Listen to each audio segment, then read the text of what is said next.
నమస్కారం. Welcome to NXTG news. ఈనాటి వార్తా విశేషాలు. గిరిజన సంక్షేమ శాఖపై సచివాలయంలో సీఎం చంద్రబాబు సమీక్ష నిర్వహించారు.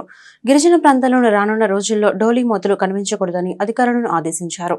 గిరిజన మహిళల సౌకర్యం కోసం గర్భిణీ వసతి గృహాలు, ట్రైకార్, GCC, ITDAలను యాక్టివేట్ చేయాలని సూచించారు. గత ప్రభుత్వ వ్యవస్థల విధ్వంసంతో గిరిజనులు జీవన ప్రమాణాలు దారుణంగా పడిపోయాయని మండిపడ్డారు.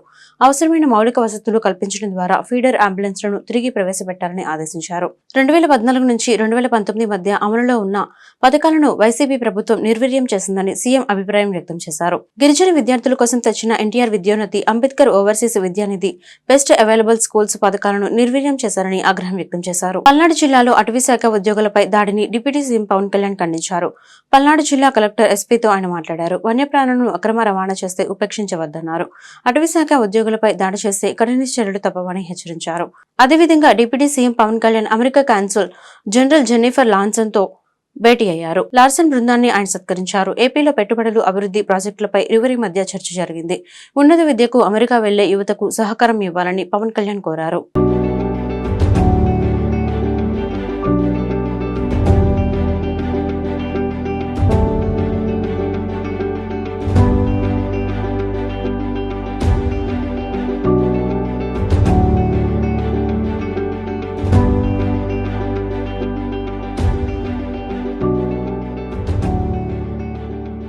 గుంటూరు పశ్చిమ నియోజకవర్గం పరిధిలోని శివారు కాలనీలో మెరుగైన మౌలిక సదుపాయాలు కల్పిస్తామని గుంటూరు పశ్చిమ ఎమ్మెల్యే గల్లా మాధవి స్పష్టం చేశారు. 21వ డివిజన్ను అన్ని విధాలా అభివృద్ధి చేస్తామని ప్రకటించారు. మంగళవారం స్థానిక 21వ డివిజన్లోని పలు ప్రాంతాల్లో ఎమ్మెల్యే గల్లా మాధవి పర్యటించారు. ఈ సందర్భంగా స్థానికంగా నెలకొన్న సమస్యల గురించి ప్రజలను అడిగి తెలుసుకున్నారు. ఆయా సమస్యలను తక్షణమే పరిష్కరించాలని కార్పొరేషన్ అధికారులను ఆమె ఆదేశించారు. అలాగే సీజనల్ వ్యాధులు ప్రబలకుండా చర్యలు తీసుకోవాలన్నారు. పరిసరాల పరిశుభ్రతకు అధిక ప్రాధాన్యత ఇవ్వాలన్నారు. ప్రాధాన్యత క్రమంలో అభివృద్ధి పనులు చేపడతామని వివరించారు. ఇప్పటికే గంజాయిపై పోలీసులు ఉక్కుపాదం మోపారని పేర్కొన్నారు. ఈ కార్యక్రమంలో 21వ డివిజన్ NDA కూటమి నాయకులు పాల్గొన్నారు. షేక్ చిన్న మస్తాన్ వలి, మల్లెల మూర్తి, కసుకుర్తి హనుమంతరావు, నంది సరస్వతి, చెన్నం శ్రీకాంత్, రొక్కం మోహన్ రావు తదితరులు పాల్గొన్నారు. యూటర్న్ సీఎంగా చంద్రబాబు గిన్నిస్ బుక్ రికార్డెక్కుతారని మాజీ మంత్రి అంబటి రాంబాబు ఎద్దేవా చేశారు. మంగళవారం తాడేపల్లిలోని వైఎస్ఆర్సీపీ ప్రధాన కార్యాలయంలో జరిగిన మీడియా సమావేశంలో అంబటి మాట్లాడారు. అధికారంలోకి వచ్చిన 2 నెలల్లోనే చంద్రబాబు అనేక విషయాలలో యూటర్న్ తిరిగారన్నారు. చంద్రబాబు అబద్ధంలోనే పుట్టాడని, అబద్ధంలోనే రాజకీయాలు చేస్తున్నారని విమర్శించారు. కేంద్ర బడ్జెట్లో ఏపీకి 15,000 కోట్లు గ్రాంట్ వచ్చిందని చంద్రబాబు డాంబికాలు పలికారు. తీరా చూస్తే అవి అప్పులని తేలింది. 4,000 రూపాయలు పెన్షన్లు మొదటి నెలనే ఇచ్చారు, కానీ ఇక నుంచి అనర్హుల పేరుతో ఎగ్గొట్టబోతున్నారు.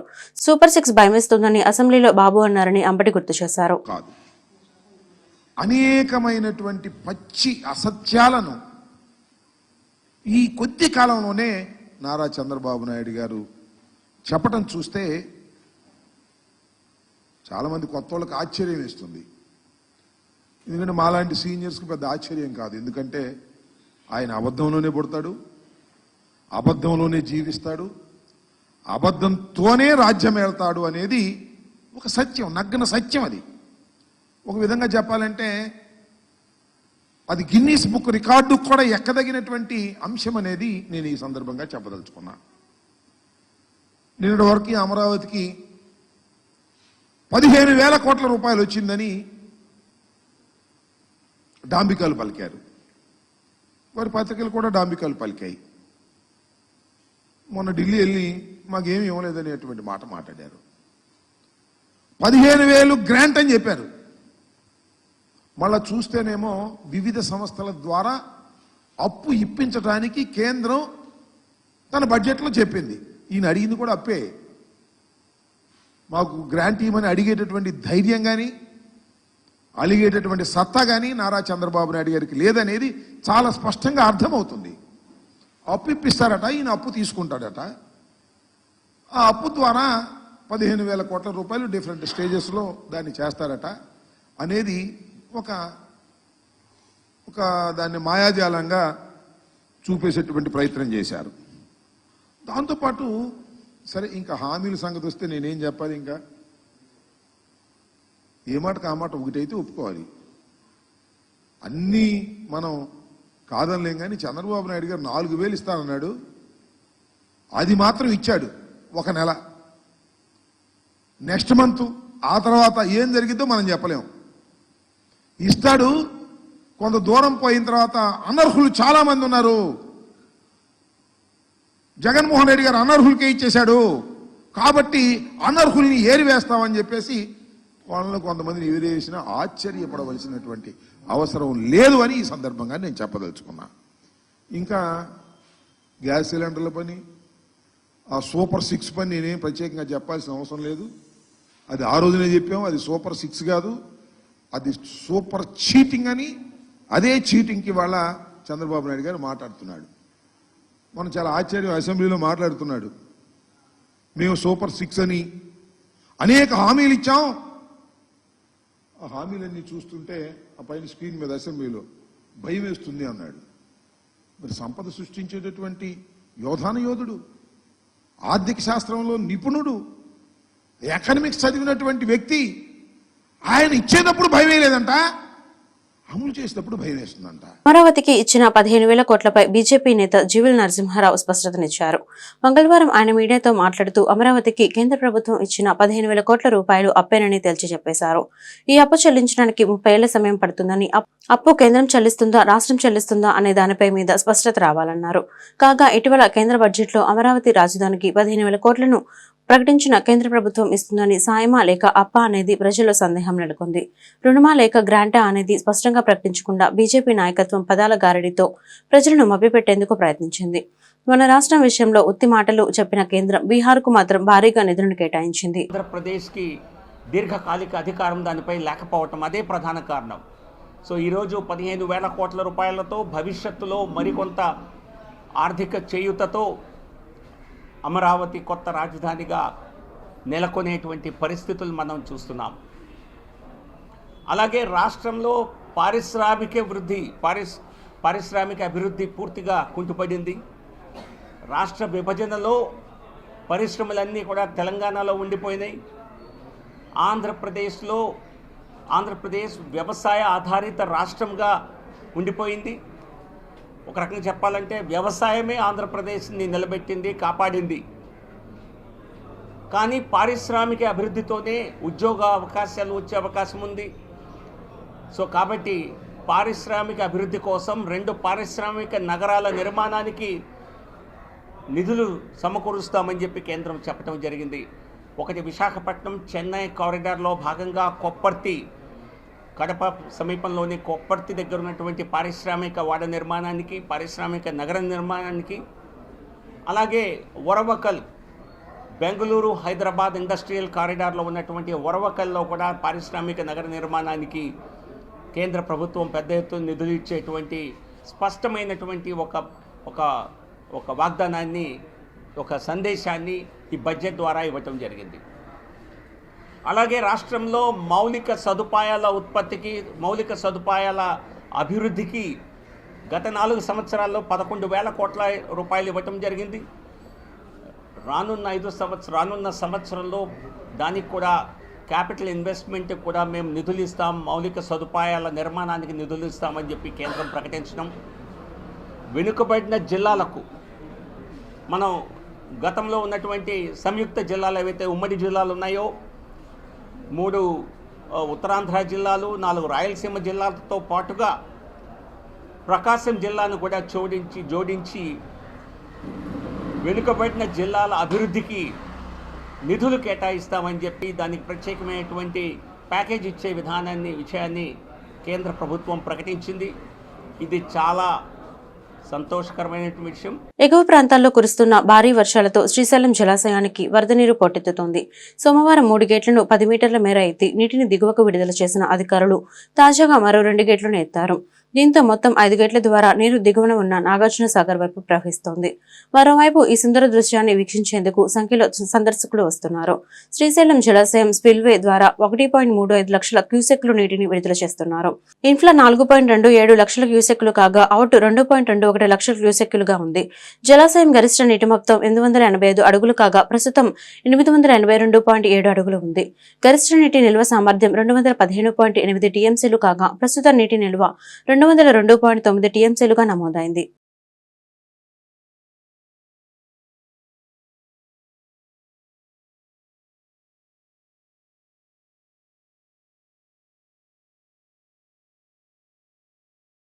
ప్రతిపక్ష హోదా కల్పించాలని వైఎస్ఆర్సీపీ అధినేత వైఎస్ జగన్మోహన్ రెడ్డి పిటిషన్పై హైకోర్టు విచారణ జరిపింది.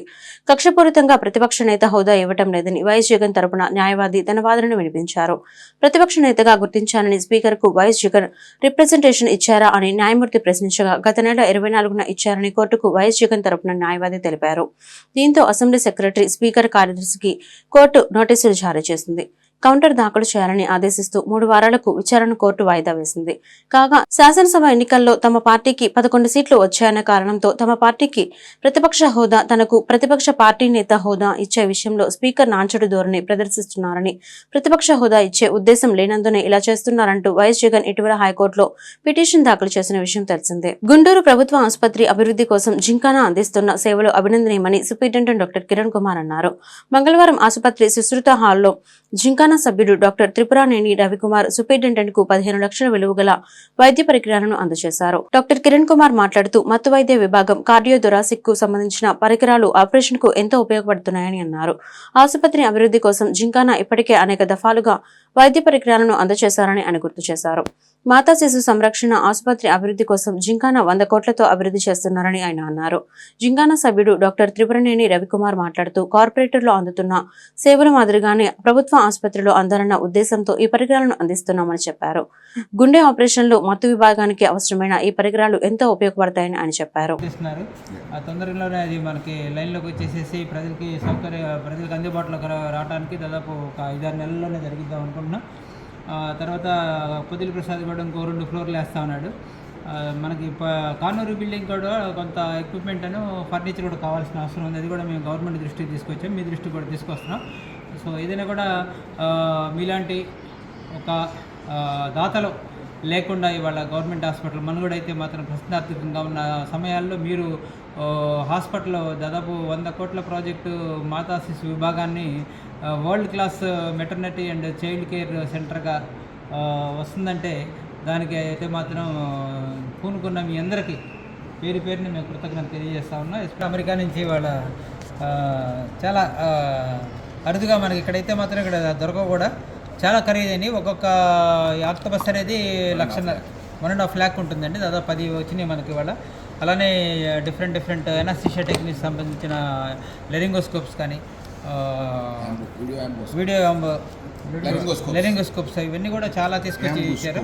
యాంబోస్కోప్స్ అంటారు. ఇలాంటివన్నీ కూడా ఇక్కడ హాస్పిటల్లో పనికి వచ్చే విధంగా ఎనస్థీషియా డిపార్ట్మెంట్ కానీ కార్డియోథొరాసిక్ ఆపరేషన్స్కి పనికి వచ్చే విధంగా దాదాపు 15 లక్షల విలువైన ఎక్విప్మెంట్, మెడికల్ ఎక్విప్మెంట్, ఎనస్థీషియా ఎక్విప్మెంట్ని తన భుజాల మీద మోసుకొని వచ్చి బరువు అనుకోకుండా, భారం అనుకోకుండా ఈ హాస్పిటల్లో కొద్దిగా అభివృద్ధి చేద్దామని, వీళ్ళకి అందుబాటులో ఒక మంచి పరికరాలు ఉంటే మంచి వైద్యం పేద ప్రజలకు అందిద్దనే ఉద్దేశంతో, సదుద్దేశంతో మీరు చేస్తున్న సేవలకైతే మాత్రం మా ప్రజలైతే మాత్రం ఫిదా అయిపోయారండి. కళాశాల పూర్వ విద్యార్థుల సంఘ ప్రతినిధిగా నా పేరు త్రిపురనేని రవికుమార్ అండి.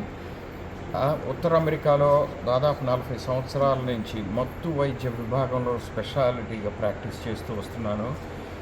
ఇక్కడ ఎనస్థీషియా డిపార్ట్మెంట్లో, హార్ట్ సర్జరీ డిపార్ట్మెంట్లో వారికి ఉపయోగపడే విధంగా ఉండే కొన్ని ఎక్విప్మెంట్ ఇక్కడ చాలా ఎక్కువ ఖర్చు మూలాన దొరకడం కష్టం అవుతున్న ఉద్దేశంలో నాకు వీలైనంత వరకు సుమారు ఒక 15 లక్షల రూపాయల ఎక్విప్మెంట్ వరకు గుండె ఆపరేషన్లకు, గుండె ఆడుతుండగానే ఆపరేషన్లు, బైపాస్లు చేసే విధానాన్ని రహదారుల భద్రత సామాజిక బాధ్యతగా ప్రతి ఒక్కరూ స్వీకరించాలని ఎమ్మెల్సీ కెఎస్ లక్ష్మణరావు గుంటూరు జిల్లా డీటీసీ షేక్ కరీం పిలుపునిచ్చారు.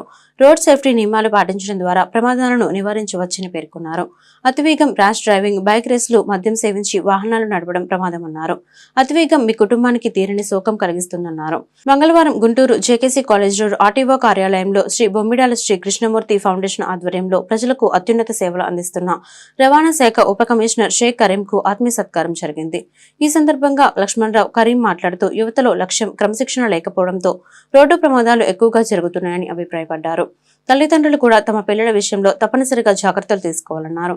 ఈ కార్యక్రమంలో జనచైతన్య వేదిక రాష్ట్ర అధ్యక్షులు వల్లంరెడ్డి లక్ష్మణ్ రెడ్డి, మానవతా స్వచ్ఛంద సేవా సంస్థ అధ్యక్షులు పావులూరి రమేష్, అవగాహన సంస్థ కార్యదర్శి కొండారెడ్డి తదితరులు పాల్గొన్నారు.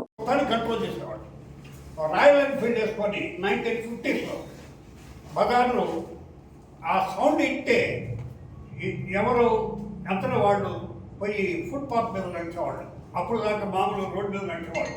అంత డిసిప్లిన్ ఉండేది, అంత భయం ఉండేది. ఇప్పుడు ఆ చేసేవాళ్ళు లేరు. వీళ్ళు పడుచుకుని వీళ్ళేమో అసలు ఆ రోడ్డు మీద డ్రైవ్ చేసేవాళ్ళు, వాళ్ళకి ఏమీ తెలియదు. ఇద్దరు ముగ్గురు ఒక్కోసారి తల్లిదండ్రులు పిల్లల్ని తీసుకొని పోతారు, ముగ్గురు నలుగురు చిన్న పిల్లలు. పాపం అలాంటి వాళ్ళకి ఏదైనా జరిగితే ఎంత దుర్మార్గం, ఎంత అన్యాయం. అలాంటివన్నీ దృష్టిలో పెట్టుకొని శ్రీ కరీం గారు ఇలాంటి మంచి పని చేసినందుకు నేను హృదయపూర్వకంగా అభినందిస్తున్నాను. ఇది గొప్ప పని ఏం చేయట్లేదు. నేను ఉద్యోగం మాత్రం చేస్తున్నాను. ఎందుకు నన్ను ఈ విధంగా సన్మానం చేయదలుచుకున్నారని సేపు నేను ఆలోచించాను. సరే సార్కి నచ్చారేమో వాళ్ళు ఇక్కడ మేము చేసే యాక్టివిటీ వల్ల అని చెప్పేసి చాలా సంతోషం వేసింది. యాక్చువల్గా ఇది ఇంకొద్దిగా నాకు బాధ్యత ఇంకా పెంచారు. మీరు చేసిన ఈ కార్యక్రమం వల్ల, ఈ సన్మానం వల్ల నాలో ఇంకా బాధ్యత పెరిగింది. యాక్చువల్గా ఈ కాన్సెప్ట్ ఏదైతే ఉందో రోడ్ సేఫ్టీ అవేర్నెస్ ప్రోగ్రామ్ అనేది రెగ్యులర్గా డిపార్ట్మెంట్ ఎప్పుడు చేసే కార్యక్రమమే. కాకపోతే అంతకుముందు ఈ రూము కొద్దిగా వేకెంట్ రూము ఖాళీగా ఉంటే మేము మా ఇన్స్పెక్టర్స్తో కలిసి డిజైన్ చేసాం. ఇది ఒక క్రియేటివ్గా ఉంటుంది. ఒక రూమ్లో కూర్చోబెట్టి డైలీ ఇక్కడికి ఎల్ఎల్ఆర్ స్కూల్ డ్రైవింగ్ లైసెన్స్కి, అలాగే ఏ కార్యక్రమాలకైనా ఆఫీస్కి వస్తుంటారు. రోజుకి 200 నుంచి 300 మంది. వీళ్ళందరికీ అవగాహన కల్పిస్తే ఎలా ఉంటుంది అనే ఆలోచనతో మేము స్టార్ట్ చేసాము. కొద్దిగా డీలర్స్ వాళ్ళు కోఆపరేట్ చేయబట్టి బాగా సక్సెస్గా చేశారు. దీన్ని మా మోటార్ వెహికల్ ఇన్స్పెక్టర్స్ అందరూ కూడా కోఆపరేట్ చేశారు. ఇదంతా ఒక టీం వర్క్. ఆర్టీఐ గుంటూరు అనేది ఒక టీం వర్క్ లాగా చేసుకోబట్టి మేము ఈరోజు ఇది సక్సెస్ చేయగలుగుతున్నాము. ఇంకా మెయిన్ ఈ ఇనిషియేటివ్ రావడానికి నాకు ముఖ్య కారణం ఏంటంటే ప్రతి మంత్లీ రోడ్ సేఫ్టీ మీటింగ్ అనేది జిల్లా కలెక్టర్ గారి ఆధ్వర్యంలో చేస్తాం. నేను మెంబర్గా నేను ఈ అంకెలు చదవాల్సి వస్తుంది. రోడ్ యాక్సిడెంట్స్ నెలకి ఎన్ని జరిగింది అందరికీ కూడా తెలుసు.